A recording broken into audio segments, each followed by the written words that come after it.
Hey everyone, and thanks for jumping back into the Equityverse. Today, we're going to talk about the S&P 500 bear market. If you guys like the content, make sure you subscribe to the channel, give the video a thumbs up, and check out the Into the Equityverse Telegram channel, which you can find a link to in the description below. Let's go ahead and jump in. So we talked about this just a few days ago. We've been following this bear market for basically the entire time. And one of the things we discussed was the high likelihood that we just simply were going to get rejected off of the trend line, right? And it's always tempting to want to do all sorts of mental gymnastics as to why that's too obvious or whatever the case may be. But at least in the short term, I mean, it looks like a pretty clear rejection off of the downtrend line that we've been watching for basically the entire year. We did get a fake out where we actually went above the trend line, or we went to the trend line over here. I believe on futures we actually we actually wicked above it. But this is, these bear markets have a way of sort of sucking all the money back out every single time we have a counter trend rally. And it's a great way to lose all your money if you're the person that is constantly buying the tops and then you're selling the bottoms because of all the fear and you're just worried it's going to go down much lower. So uh, hopefully this bear market is not being too difficult on you. But again, if we sort of look at what's gone on here, we first had this rejection off of the top trend line. That this is where it started back in January at around 4,800, and then again at 4,600, again at 4,300, and now again, at least in the short term, at around 4,100. The lower bounds were 45, 4,200, 4,100, and 3,600 so far. And then the most recent lower bound was actually around 3,500 or so. So one potential path, and we got to talk about whether the Fed breaks something or they don't break something, okay? Because there is a path where they don't break something. There's a path where it's just a long bear market. Go take a look at this bear market. This is the 2022 bear market. Look at the dot-com crash. I mean, it just sucked, right? I mean, there's no other way to say it. It was just a long bleed. Every counter trend rally brought people back in. They got excited. What happened a few months later? We just went down and put in a new low, right? This went on for a long time. For perspective, we're currently at around 345 days into this bear market for the S&P 500, or actually maybe a little bit more. We're at 346 days into this bear market. For reference, the dot-com bubble had a bear market that lasted for 927 days. Now, they're not all that long. I don't want to give you the impression that it has to take that long. The financial crisis lasted about 517 days. So about another 6 months from this point is how long the financial crisis lasted. And you can look at a lot of the different bear markets, right? The one from 73 to 74, the one from 46 to 49, from 1961 to 1962, it's a pretty short one, 1968 to 1970, right? Plenty of bear markets lasted longer than where we currently are. And if you look at the ROI sort of, or the drawdown of those bear markets, and we just sort of zoom into the bear markets that continue to be bear markets and not the ones that went out of it, this is what it looks like, sort of the maximum upper bound and the lower bound on those bear markets. You can see it's still just a pretty average bear market, right? It's not the worst bear market we've ever had, right? Not by any stretch of the imagination. It's also not the easiest either, right? We're somewhere in the middle, which is not that uncommon for inflationary bear markets. And in fact, if you go take a look at what happened during the last time we had a period of high inflation, you go back to the 70s. In fact, we're going to just take a brief journey back through time. If you go look at what happened back in, let me switch this to a monthly time frame so I don't have to scroll so much. But yeah, if you go look at what was going on in the 70s, what you'll notice is that the S&P basically had a habit of putting in slightly higher highs and then slightly lower lows, right? It was pretty challenging. This is not what we want, right? We don't want this. What would lead to something like this? High inflation for a decade. We don't want that, right? Powell they've been raising interest rates. And the argument is that they're probably raising them too much. I don't really think so. I mean, I think they're probably raising them to where they need to be, but I do think there's a high probability it's going to cause a recession. So if your argument is that they're raising them too much because it'll lead us into a recession, then you have a point. The other side of that, though, is the recession is usually what helps bring inflation back down in a sustained way, which is what they're looking for. Okay, they're not going to come out and say that, but I don't think they would be that.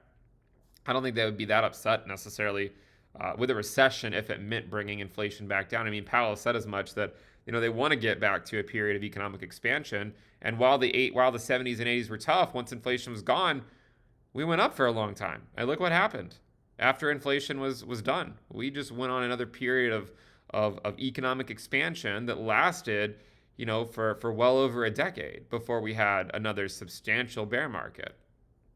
So I think 2022 is difficult. We know that.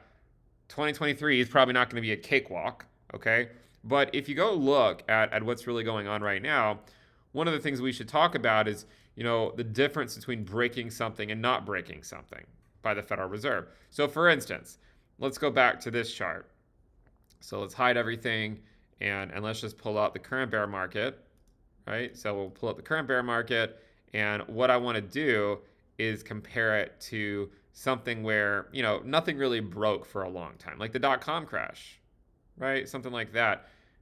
What would a potential bear market look like that could be described as a soft landing, where you still maybe get a shallow recession? I think we're going to have a recession. Could be a shallow recession, but I think we're going to have a recession. I don't think we're having one yet. Unemployment is still low, so I'm not sounding the siren on it right now, but I do think one is coming. But if you take a look at a potential path, right? Like, so let's suppose we make it back down to the downtrend line back here. So let's say we go down for a little bit, we come back up, we go down, and let's say we come back down here by Q1, right? Q1 of 2023, sometime around that time period, we make it to that $3,300 to $3,400 level. And again, it's probably at that point that a lot of people are going to freak out, right? Because what happens if we capitulate and the Fed breaks something? And well, what happens if they don't? And maybe inflation starts to come back down. The Federal Reserve perhaps only raises by 25 basis points or something, and then the market rallies yet again. And where does it rally to? Perhaps just simply, once again, the downtrend line. And, if this continues to go on, at some point, we probably will break above it, right? We probably will. And we'll take it out. And that's actually what happened during the dot-com crash. We took out the downtrend line. And then eventually, right, we still rolled over and came back down. So I think a path where, you don't necessarily break something, but you still see a bear market for a while is something like that, where it's difficult for a while, right? So, and let's try to fit the narrative, right? So the Fed's raising rates. Obviously, people have been pretty upset about the fact that they're still raising rates for whatever reason. And if we do get a leg down, and let's say by Q1 2023, when we get earnings, maybe the earnings don't come in as bad. Perhaps Q4 earnings that are reported in Q1, perhaps they're not that bad. And everyone's freaking out about Q1 earnings. We see a move to the downside, but perhaps Q4 is fine. And we rally back up, and then we break through in mid-2023 or something. And then everyone gets excited because, hey, we broke through. And then the Federal Reserve keeps the interest rates high. It has too much of an effect on the economy. By late summer, August, September, October timeframe, the interest rates hikes from 2022 are really starting to hit these companies. And then you start to see earnings come in well below expectations. The Fed pivots because inflation is coming back down. And when I say pivot, I mean, perhaps they actually go back to QE, or it could be that they pivot in early 2024, something like that. I think either into 2023 or early 2024 is my guess. I'm not really that convinced they're going to pivot in 2023, but we'll see. But normally after the pivot, the market can still go down. So you could imagine a scenario where the bear market plays out something like that, right? Where and then from there we slowly build back out, right? So we sort of build out a base, and then we start to go back up again. I think that's a plausible path for a bear market where nothing breaks, but still a bear market, right? Still a bear market, sucks all the way down. No one wants any business with it. I mean, it would be fairly brutal. A lot of counter trend rallies, a lot of people losing their money. Now, if on the other hand, the Fed breaks something and we follow the financial crisis, right? Which so there are still some similar comparisons to be made, right? Suppose we follow the financial crisis, how would that play out? Well, I suppose the way that it plays out, and the reason you should be aware of this is because it could play out, right? I mean, and if you don't consider this possibility, then perhaps you're not thinking about the best form of risk management or something. I don't know. Suppose we get to the downtrend line, right? And we come back down to that $3,400 level, and then everyone's like, oh, right, we're at the bottom, time to buy again. And then they break something, right? And something goes catastrophically wrong, and things start spiraling out of control. Then all the dip buyers who think it's just so easy to buy the dip, they all get wrecked. And instead of getting that bounce back up, you just see that capitulation, right? Now, the good thing about a capitulation would be that it likely gets all of the losses, or at least most of them, out of the way. And then, you can start building, once again, probably sooner than you would have if you had to wait, for this other path to play out. So you could get more into sort of the mindless, oh yeah, okay, we're in a bull market, it's going to slowly go up. So that's more so if the Fed breaks something, okay? Both real possible scenarios, and I think it's worth planning for. Of course, I'm sure someone's going to say, well, what about the scenario where we don't go back down? And look, I mean, anything's possible. You're not going to hear me say that nothing's possible. Sometimes people ask me, well, is it possible the S&P goes to X price? Or is it possible Bitcoin goes to Y price? Anything's possible, right? You don't have to ask me. Anything's possible. Anything at all can happen. So, yeah, it's certainly possible that, you come back up and you get that fake out sooner rather than later. But I hope you at least understand some likely paths that the S&P could take, and how, think about how you might want to navigate that. If we do get a fake out, which again is not my base case at this point, but if we do get some type of fake out like that where it comes back up, I still think it'll roll over sometime in the first half of next year. So I don't think we're getting out of this bear market just yet. And you might say, well, why? Again, you have to, at least I have to go back to the treasury yields and the yield curve in general and say, you know what? Normally they predict recessions. And who am I to say that this is going to be different? I don't think it's going to be different. I think that, based on everything we've talked about for the last several years, if you just assume nothing is different, you're doing pretty well, right? Just assuming nothing is different, you're doing pretty well for yourself. So, I mean, again, in like 10 years, if people are looking back at the charts and we see this inverted yield curve and we come out of it into a recession, which is how we always come out of it, but there's people over here saying it's not going to happen. Well, these people in the future are going to be like, well, why did they think they were special? Every other time it meant we were going to have a recession. Why did they think it wasn't going to mean it? So that is why I think it's worthwhile to remain cautious on calling macro bottoms on equities, simply because the inversion of the yield curve signals a recession likely coming. A recession is usually where stocks bottom, right? I don't think we're in a recession right now. I know people call it a recession because we had 2 consecutive quarters of negative GDP back in Q1 and Q2, but we're not even looking at that anymore. We're putting in new highs. Again, unemployment remains low.